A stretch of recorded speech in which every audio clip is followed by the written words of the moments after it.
So நம்ம இஸ்ரவேல் தேசத்துக்காக நம்ம ஏன் ஜெபிக்கிறோம் அப்படின்னு சொன்னால், ஊழியர் கேட்குறாரு, கடவுள் வந்து சண்டை போட சொன்னாரா, யுத்தம் பண்ண சொன்னாரா, சண்டைக்கு கடவுள் துணை கொடுக்குறாரா அப்படின்னு அவர் கேள்வி கேட்குறாரு. ஸோ இதுக்கெல்லாம் ஜெபம் பண்ணணுமா? இஸ்ரவேல் தவறான ஒரு சிந்தனை, தவறான ஒரு கொள்கை கொண்டிருக்கிறாங்க நல்லா பேசுகிறாரு அவர். ஸோ அவர் பேர் சொல்ல நான் விரும்பலை, குற்றப்படுத்த நான் விரும்பலை.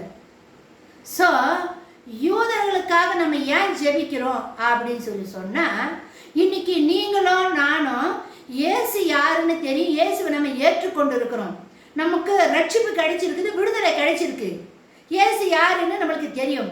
ஆனால் யூதர்களுக்கு தெரியாதே. யூதர்கள் வந்து இயேசு மெசியாவாக ஏற்றுக்கொள்ளலையே. அப்போ அவங்க மெசியாவை எதிர்பார்த்துருக்குறாங்க, மெசியா வரப்போறாருன்னு அவங்க எதிர்பார்த்துருக்குறாங்க. ஸோ இன்னும் அவங்க மனக்கண்கள் இன்னும் திறக்கப்படலை மெசியாவை ஏற்றுக்கொள்றதுக்கு, இயேசு கிறிஸ்துவை ஏற்றுக்கொள்றதுக்கு அவங்க மனக்கண்கள் திறக்கப்படலை. ஸோ அவங்க பழைய ஏற்பாட்டின் பிரகாரம் தான் அவங்க வாழ்ந்துட்டு இருக்கிறாங்க, அவங்க அந்த மனநிலையில தான் இருக்கிறாங்க. ஸோ அந்த மனநிலையில இருக்கிறவங்க பழைய ஏற்பாட்டில் எப்படி யுத்தம் பண்ணாங்களோ அப்படிதான் யுத்தம் பண்ணுவாங்க. ஸோ நம்ம ஏன் இஸ்ரவேலருக்காக யூதர்களுக்காக நம்ம ஜெபிக்கிறோம் அப்படின்னு சொன்னால், யூதர்கள் வந்து உலகத்தில் வந்து கொஞ்சம் பேர் தான். முக்கியமாக இன்னைக்கு இஸ்ரவேல் தேசத்தில் 1 கோடி மக்கள் கூட கிடையாது, 95 லட்சம் சில்லற மக்கள் தான் இஸ்ரவேல் தேசத்தில் யூதர்கள் இருக்கிறாங்க. ஜனத்தொகை ரொம்ப கம்மி, இடமும் ரொம்ப சின்னது. ஸோ இந்த தேசத்தை சுற்றி இந்த யூதர்கள் வந்து அனாவசியமாக வெளியே யாருக்கிட்டையும் சண்டைக்கு போகிறது கிடையாது, அனாவசியமாக போக மாட்டாங்க. ஏன்னா அவங்க தோராவை பின்பற்ற ஆளு. ஸோ இவங்க அநியாயமாக இவங்கள வந்து தான் வம்புக்கு இழுத்தாங்க. அக்டோபர் 7ஆம் தேதி அநியாயமாக இவங்களை தான் வம்புக்கு இழுது 1200 பேரை கொண்டானுங்க, 260 பேரை பெண்ண கையில் பிடிச்சிட்டு போயிட்டானுங்க, இன்னும் விடலை. நிறைய முறை இந்த விஷயத்தை பற்றி நான் பேசியிருக்கிறோங்க வீடியோக்குள்ள. அதனால் யூதர்களுக்கு கண்டிப்பாக நம்ம ஜெபிக்கணுமோ, ஏன்னா அவங்க கொஞ்சம் பேர் தான். யூதர்கள் வழியாக தான் ரட்சிப்பு வரும்னு இயேசுவே சொல்லிக்கிறாரு. யூதர்கள் வழியாக தான் ரட்சிப்பு நம்மளுக்கு வந்துச்சு. அவங்க அந்த ரட்சிப்பை ஏற்றுக்கொள்ளாததுனால தான் அந்த ரட்சிப்பு புறஜாதியாராகி நம்மகிட்ட வந்துடுச்சு. நம்ம ரட்சிக்கப்பட்ட, நம்ம விடுதலை ஆக்கப்பட்டு இயேசுவை ஆராதிக்கிறோம், பரலோக பிதாவை அப்பா பிதாவேன்னு கூப்பிடுறோம், அந்த அதிகாரம் நம்மளுக்கு கிடைச்சிருக்குது. ஆனால் அவங்களுக்கு இன்னும் அந்த மாதிரி இல்லையே. அவங்க புறக்கணிச்சதுனால தான், வேணான்னு ஒதுக்கிட்டதுனால தான் நம்ம பாக்கியம் பெற்றோம், நம்மளுக்கு மீட்பு கிடைச்சிது, நம்மளுக்கு ரட்சிப்பு வந்தது. ஸோ அவங்க இன்னும் கொஞ்ச நாட்கள் அவங்க இப்படியே இருக்க மாட்டாங்க. ஒரு காலகட்டத்து வரைக்கும் பிதாவாகிய தேவனுடைய திட்டம் நிறைவேற வரைக்கும், அதாவது புறஜாதியாரின் காலம் நிறைவேற வரைக்கும் அவங்க ரட்சிக்கப்படாம அப்படித்தான் இருப்பாங்க. புறஜாதியாரின் காலம் முடிவு அடைஞ்சிடுச்சுனாக்கா அவங்க யூதர்கள் ரட்சிக்கப்பட போறாங்க. அதனால கண்டிப்பா நம்ம யூதர்களுக்காக ஜெபிக்கணும்.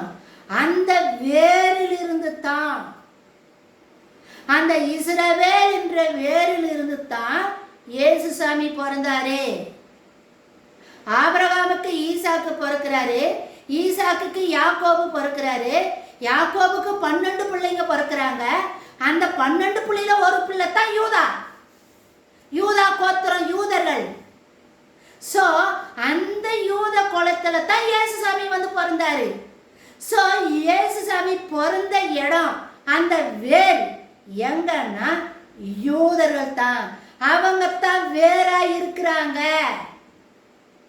அந்த வேரில் இருந்து தான் தாவீது என்ற கிளை அடிமரம் துளிர்க்கப்பட்டது. அடிமரத்திலிருந்து துளிர் விட்டுச்சு, அந்த துளிர் தான் இயேசுசாமி. அந்த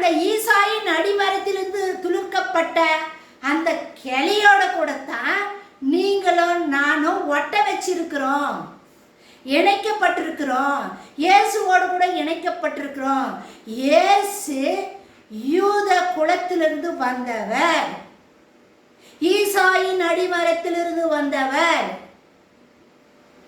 சோ நம்மளுடைய வேர், நம்மளுடைய கிறிஸ்தவர்களுக்கு வேர் எதுனா யூதர்கள், அந்த இஸ்ராயல் மக்கள் தான், அந்த யூதர்கள் தான் நமக்கு வேரா இருக்கிறாங்க. அந்த வேரிலிருந்து முளைச்சு வந்த அந்த கிளை மேல அடிமரம், அடிமரத்திலிருந்து துளிர் விடு, அவர் தான் இயேசு கிறிஸ்து. இயேசு கிறிஸ்துவோட கூட நம்ம இணைக்கப்பட்டிருக்கிறோம். இயேசு கிறிஸ்துவனுடைய வேருக்கும் சாருக்கும் நம்ம பங்காளிகளாக இருக்கிறோம், பங்காளிகளாக இருக்கிறோம். இயேசுவோடு இணைக்கப்பட்டிருக்கிறோம். அதனால தான் நம்மளுக்கு வேறாய் இருக்கிறதுனால, யாரு? யூதர்கள் வேறாய் இருக்கிறதுனால அவங்களுக்காக அந்த வேர் தான் தாங்கி பிடிச்சிட்டு இருக்குதே.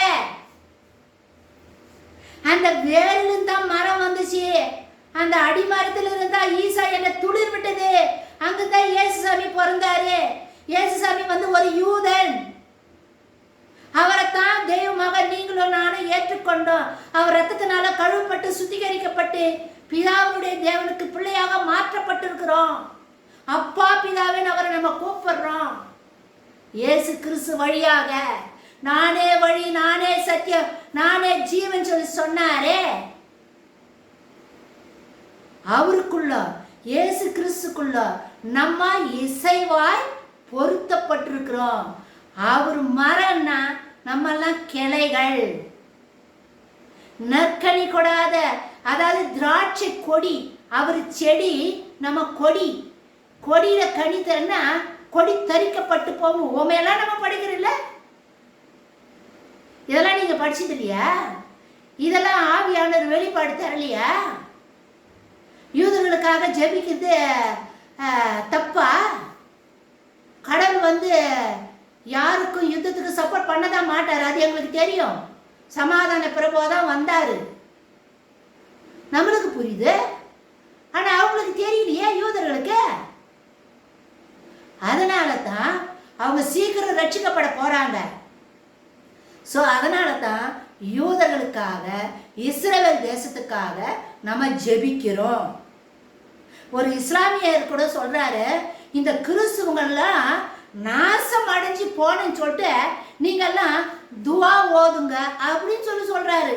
கிறிஸ்துவ நாசம் அடையணுமா? ஏன்னா நம்ம எல்லாம் ஜெபம் பண்ணணுமா இஸ்ரவேல் தேசத்துக்காக? அதனால நம்ம நாசம் அடையணுன்றது நீங்க துவா பண்ணுங்க. துவா பண்ணுங்கன்னா பிரார்த்தனை பண்ணுங்கன்னு அவர் சொல்றாரு. சோ இஸ்ரவேலுக்காக ஜெபம் பண்றதை நீ குற்றப்படுத்துறன்னா நீ வந்து அந்தி கிறிஸ்துவனுடைய ஆள். நீ வந்து அந்தி கிறிஸ்துவனுடைய ஆள், பாபிலோனிய சபை சேர்ந்த ஆள். இந்த செய்தி எல்லாருக்கும் சொல்லுங்க, லைக் பண்ணுங்க, சப்ஸ்கிரைப் பண்ணுங்க, கமெண்ட்ஸ்ல சொல்லுங்க. சத்தியத்தை அறியுங்கள், சத்தியம் உங்களை விடுதலையாக்கும். வார்த்தை தான் ஒரு மனிதனை விடுதலையாக்கும். வார்த்தை தான் இயேசுசாமி.